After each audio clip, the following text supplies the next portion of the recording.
All right, so we're back and ready to dive into another Premier League match. Sounds good. This one you guys sent in, and it sounds like it was a wild one. Yeah, this will be interesting for sure. It was Man City versus Chelsea from January 25th. Yep. And we have excerpts from a podcast script that really kind of breaks down everything that happened. It's lots of drama from what I hear. Yeah, so get ready, because this one had debut nerves, tactical masterstrokes, some really clutch goals. All the ingredients of a classic. Exactly. So let's just jump right in. That's good.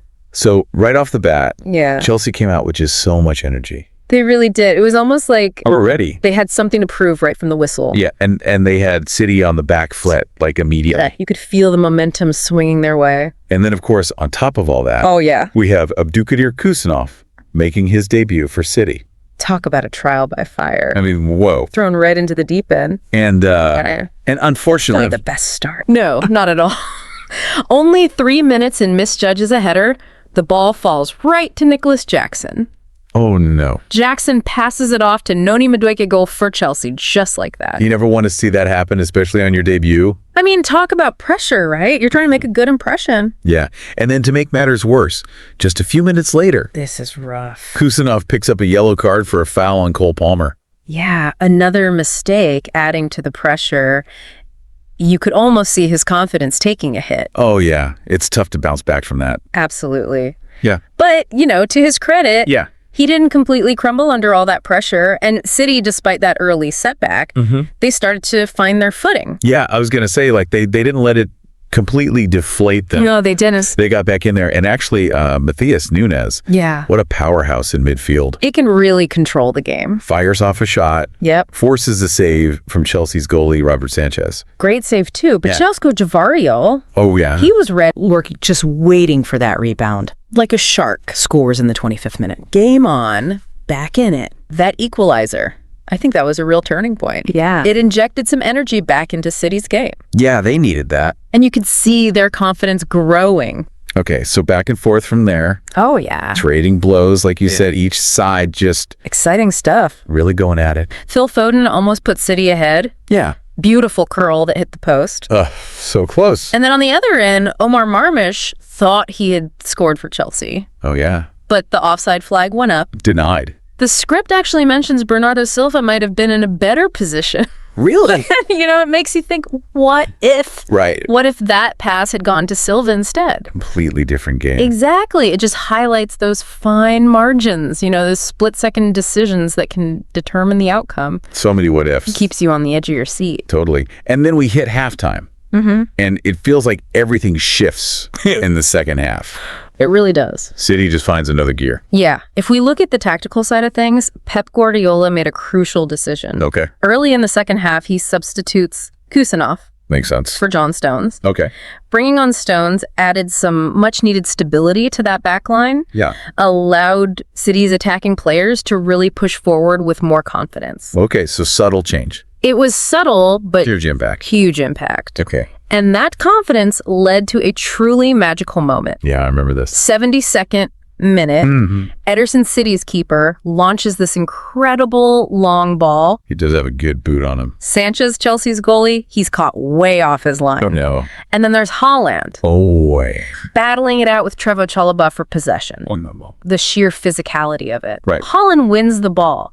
But what happens next is what sets him apart. Okay. The composure, the technique, shifts the ball to his left foot, chips it right over Sanchez. Goal. It's like he makes it look so easy. It's unbelievable. But what's remarkable is his consistency. Yeah. This is goal number 18 for him in the league already. Are we looking at a potential record-breaking season here?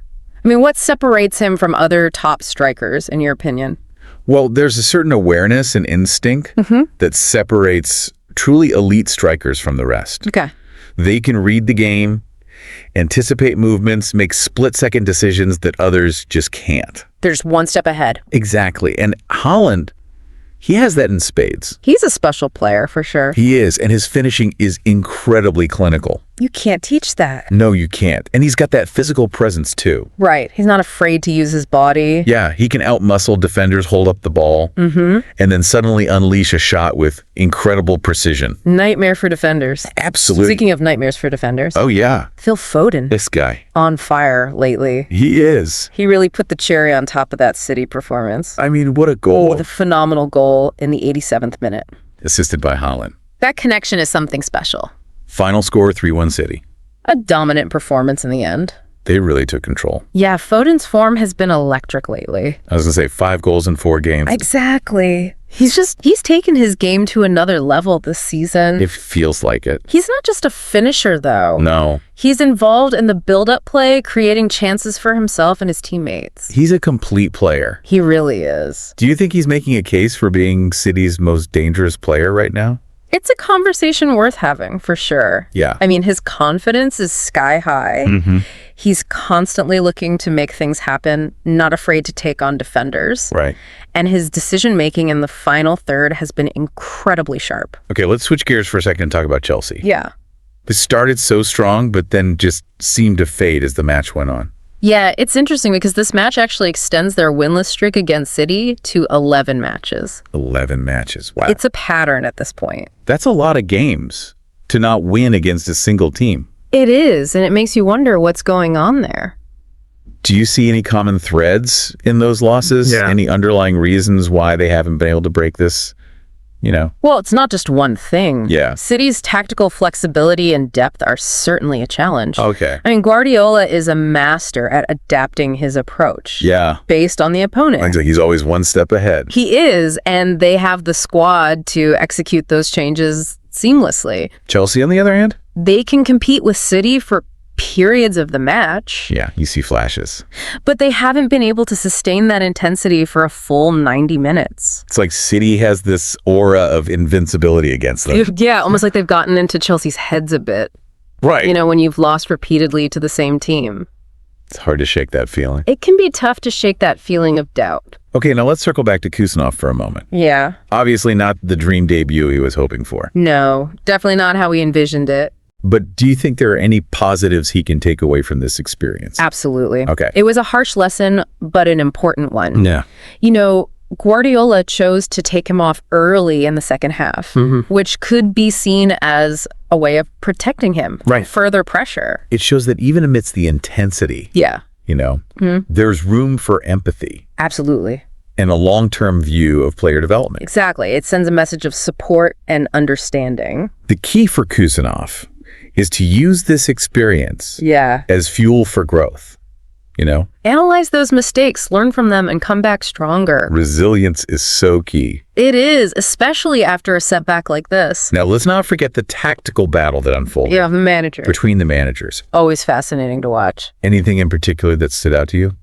Well, Gvardiola's decision to substitute Khusanov for Stones. Yeah. That was a masterstroke. It really did change things. Solidified the defense, allowed City to control possession for the rest of the match. Maresca, on the other hand, seemed to struggle to counter those adjustments.